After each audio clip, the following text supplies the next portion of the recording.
Vous êtes-vous déjà demandé ce qui se passe réellement lorsqu'un président prend ses fonctions, lorsqu'il pose la main sur la Bible et prête serment?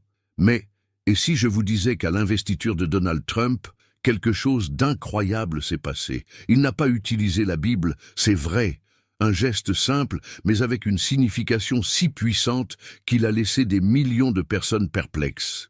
Que signifie cela pour votre vie spirituelle? Et plus important encore, que peut révéler cela sur l'avenir de notre foi?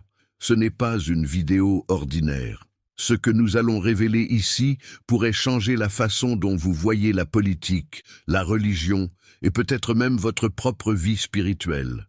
Restez jusqu'à la fin car la réponse que vous cherchez pourrait être juste devant vos yeux et vous ne voudrez pas la manquer. Ce qui est en jeu ici va bien au-delà d'un simple geste symbolique. C'est un appel urgent à réfléchir sur notre relation avec Dieu et la société. Et avant de continuer, abonnez-vous maintenant à la chaîne. Saviez-vous que beaucoup de ceux qui regardent ce contenu ne sont pas abonnés? Ne laissez pas passer cette occasion. Abonnez-vous et activez les notifications pour ne rien manquer des révélations percutantes que nous avons à partager avec vous. Votre parcours spirituel commence maintenant et vous ne voudrez pas en être exclu. Les réactions n'ont pas tardé à affluer sur Internet avec des opinions radicalement différentes. Certains ont vu dans ce geste un affront à la tradition, une rupture flagrante avec des siècles de coutumes. D'autres, en revanche, ont souligné que la Constitution des États-Unis ne spécifie nullement l'utilisation de la Bible lors du serment présidentiel. Selon l'article 6, clause 3, aucun test religieux ne sera exigé comme condition pour occuper une fonction publique, et le serment présidentiel, tel que défini dans l'article 2, section 1, ne mentionne aucune référence à un objet sacré. Il suffit simplement que le président jure de préserver, protéger et défendre la Constitution des États-Unis. Ainsi, la décision de Trump n'était-elle qu'une simple application des principes constitutionnels, ou représentait-elle une déclaration plus profonde? Loin d'être un incident isolé, cette absence de Bible s'inscrit dans une histoire où des précédents existent. Par exemple, John Quincy Adams a choisi de prêter serment sur un livre de loi plutôt que sur une Bible, mettant ainsi l'accent sur son engagement envers la Constitution. Theodore Roosevelt a également omis la Bible lors de son serment en 1901, après l'assassinat de William McKinley. Bien que ces exemples restent relativement rares, ils rappellent que l'adhésion à la tradition n'est pas toujours inébranlable. Cependant, pour de nombreux Américains, la Bible ne se réduit pas à un simple livre sacré. Elle est un symbole de valeur, d'engagement et d'unité nationale. Son absence lors de l'investiture de Trump a pris des significations multiples. Certains y ont vu une revendication d'indépendance idéologique et politique, tandis que d'autres ont estimé qu'il s'agissait simplement d'un oubli de dernière minute. Quelle que soit la réalité, cet incident a ravivé le débat sur la place de la religion dans les événements publics et sur l'impact des choix présidentiels sur la perception populaire. L'incident a également déclenché une vive discussion théologique parmi certains chrétiens. Nombre d'entre eux ont cité Matthieu 5, 33, 37, où Jésus enseigne qu'il ne faut pas jurer du tout, ni par le ciel, ni par la terre, ni par Jérusalem, mais que la parole doit suffire, que votre oui soit oui et votre non, non. Ce passage est souvent utilisé pour soutenir que les serments sur des objets sacrés sont superflus, car la vérité devrait être évidente dans les paroles d'une personne. D'un autre côté, certains se réfèrent à Hébreux 6, 13, 18, où Dieu lui-même fait un serment pour confirmer ses promesses à Abraham, comme exemple que les serments ont leur place dans des contextes solennels. Ce débat met en lumière les différentes interprétations bibliques sur l'usage des symboles religieux lors de moments d'engagement public, et il soulève des questions sur ce que ces symboles signifient réellement dans la pratique chrétienne. La tradition d'utiliser la Bible pour prêter serment remonte à George Washington, qui a utilisé une Bible de la loge maçonnique de Saint-Jean lors de sa première investiture en 1789. Ce geste, lourd de signification, a été vu comme un signe de sa foi et de son engagement envers des valeurs supérieures. Depuis lors, plusieurs présidents ont suivi cet exemple, apportant chacun leur propre interprétation de cette tradition.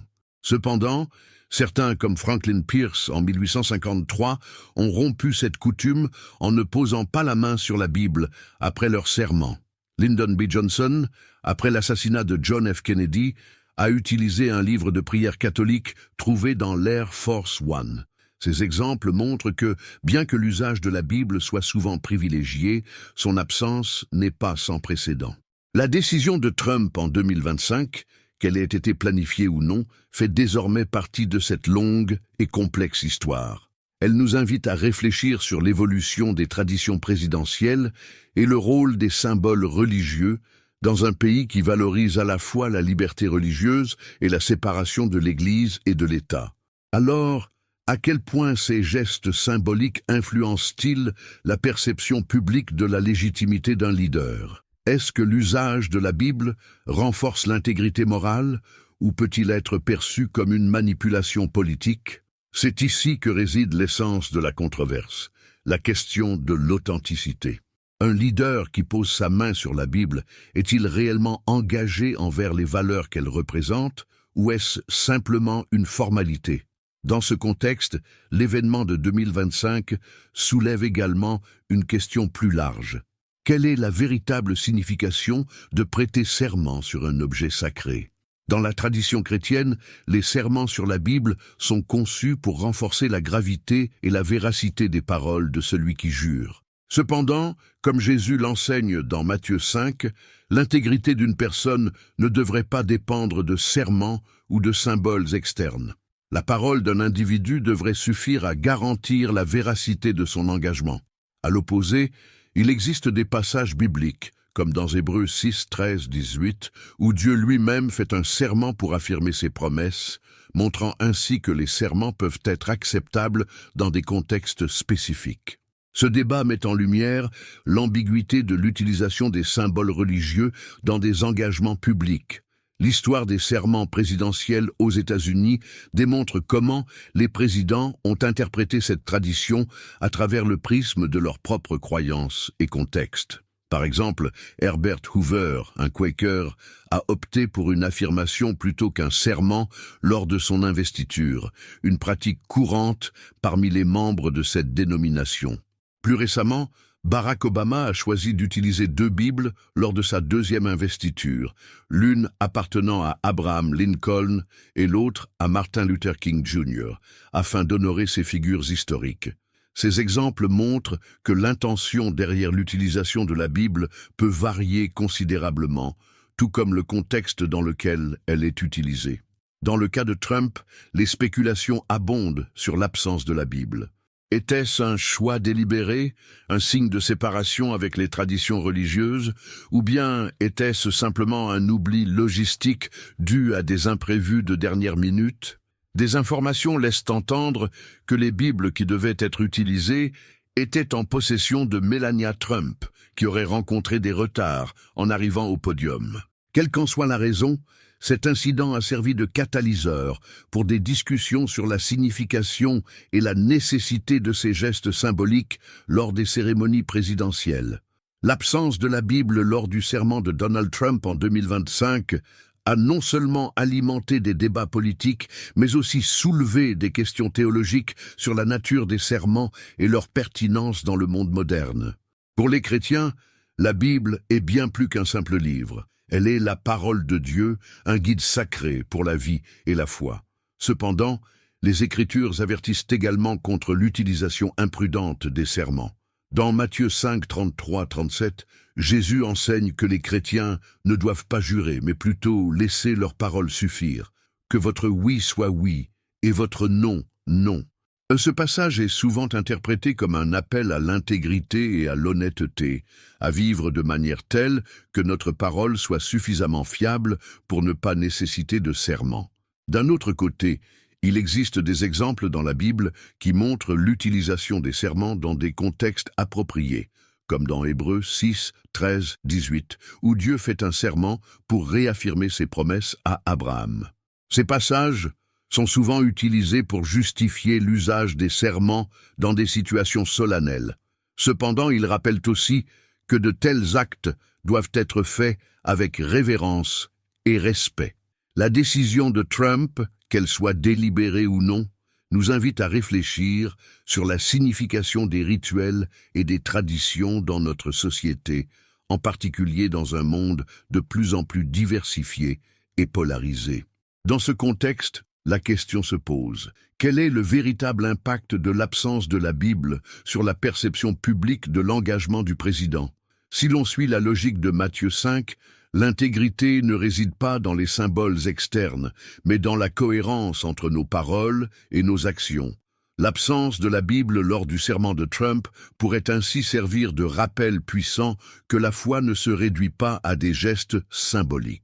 Au contraire, elle doit être vécue de manière authentique, par l'action et l'engagement envers des principes de vérité, de justice et de charité.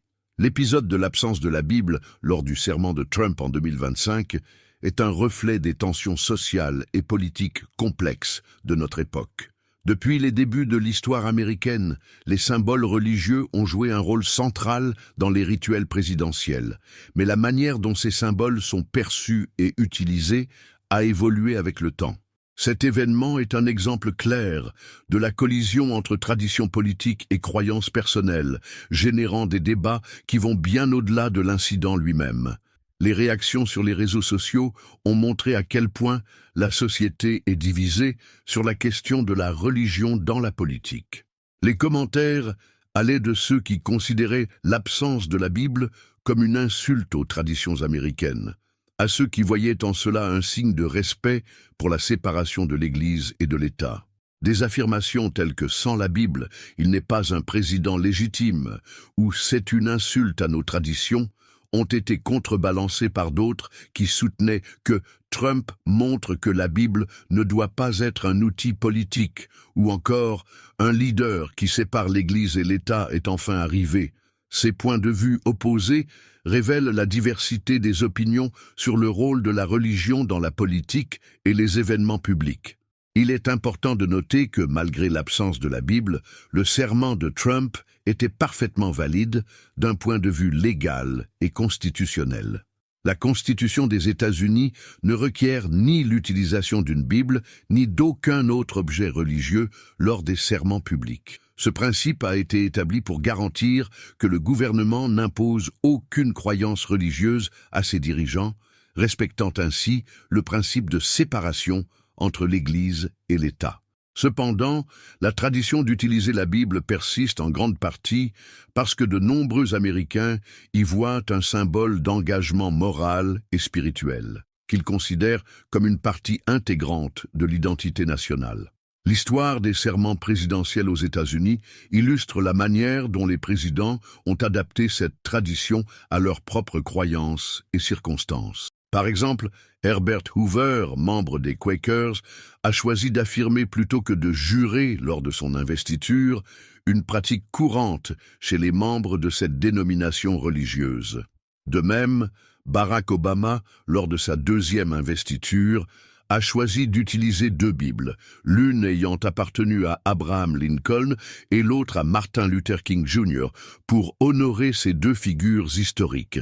Ces exemples montrent que, bien que la Bible soit souvent utilisée, l'intention et le contexte de son inclusion varient largement d'un président à l'autre. Dans le cas de Trump, de nombreuses spéculations ont surgi quant à savoir si son absence de la Bible était un choix délibéré ou un oubli logistique. Selon certains récits, les Bibles prévues pour la cérémonie se trouvaient en possession de Melania Trump, qui aurait rencontré des retards en arrivant sur le podium. Quoi qu'il en soit, cet incident a fait naître des discussions importantes sur le rôle de la Bible dans la politique et la présidence, et sur la façon dont ces gestes symboliques peuvent influencer la perception publique de l'engagement et de la légitimité d'un leader.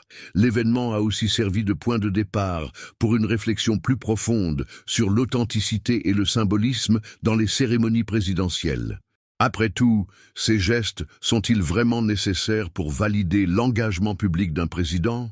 En effet, De nombreux chrétiens et observateurs soulignent que l'intégrité d'un leader ne devrait pas être mesurée par les symboles qu'il utilise, mais par la sincérité de ses paroles et de ses actions. L'absence de la Bible lors du serment de Trump peut ainsi être perçue comme un rappel de cette vérité.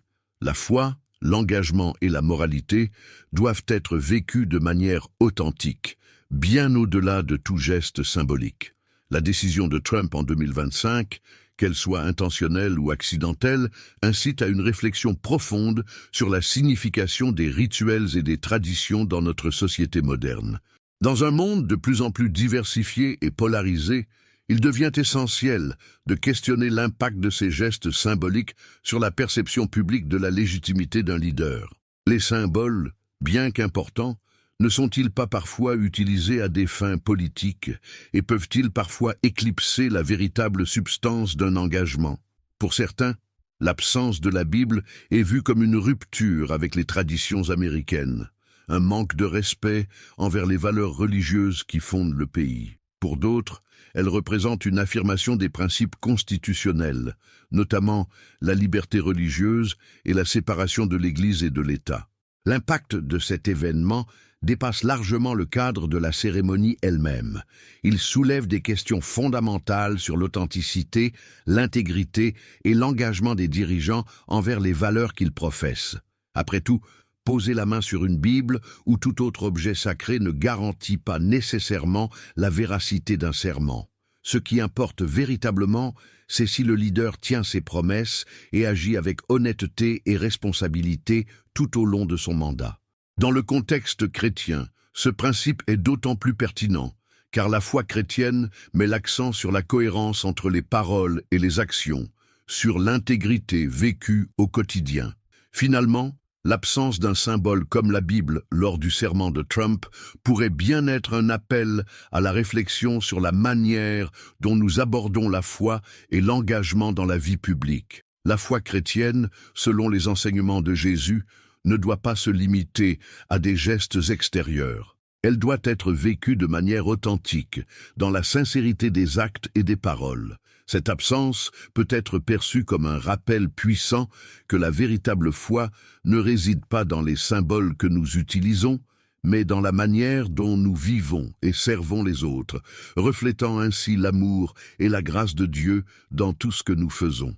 En fin de compte, l'épisode de l'investiture de Trump en 2025 illustre les tensions et les défis qui surviennent lorsque la tradition politique et les croyances personnelles se croisent. Il nous rappelle que les symboles, aussi puissants soient-ils, ne peuvent jamais se substituer à l'intégrité et au caractère. La véritable valeur d'un serment ne réside pas dans l'objet sur lequel il est fait, mais dans la sincérité et l'engagement de celui qui le prononce. Cette réflexion est particulièrement pertinente dans le cadre chrétien, où l'accent est mis sur l'harmonie entre les paroles et les actions. En tant que disciples du Christ, les chrétiens sont appelés à vivre de manière à ce que leurs paroles reflètent la vérité, la justice et l'amour, indépendamment des circonstances externes. L'absence de la Bible, loin de diminuer la valeur du serment, pourrait au contraire nous rappeler que la foi ne se réduit pas à des gestes extérieurs. Elle doit être vécue de manière authentique, en démontrant un véritable engagement envers la vérité, la justice et l'amour du prochain. Cette perspective nous invite à réfléchir à la manière dont nous abordons la foi, non pas comme un simple symbole, mais comme une manière de vivre selon les valeurs que nous professons. En fin de compte, l'essentiel n'est pas la forme, mais la substance de l'engagement.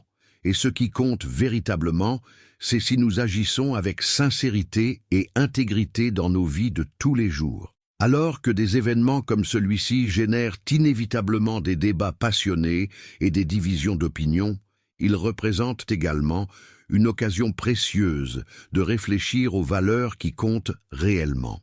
Il est important de promouvoir un dialogue plus constructif et respectueux, qui nous aide à mieux comprendre les différentes perspectives. Quelle que soit la tradition ou l'interprétation que nous adoptons, L'essentiel reste que nous restions engagés envers la vérité, la justice et la quête d'un monde meilleur. Pour ceux qui croient en la puissance transformante de la foi, il est crucial de se rappeler que Dieu valorise la sincérité du cœur avant tout. Comme il est écrit dans le psaume 51:17, les sacrifices qui sont agréables à Dieu, c'est un esprit brisé, un cœur brisé et contrit. Ô Dieu, tu ne le méprises pas. Ce verset nous rappelle que, quelles que soient les circonstances extérieures, notre dévotion et notre engagement envers Dieu doivent être sincères et inébranlables.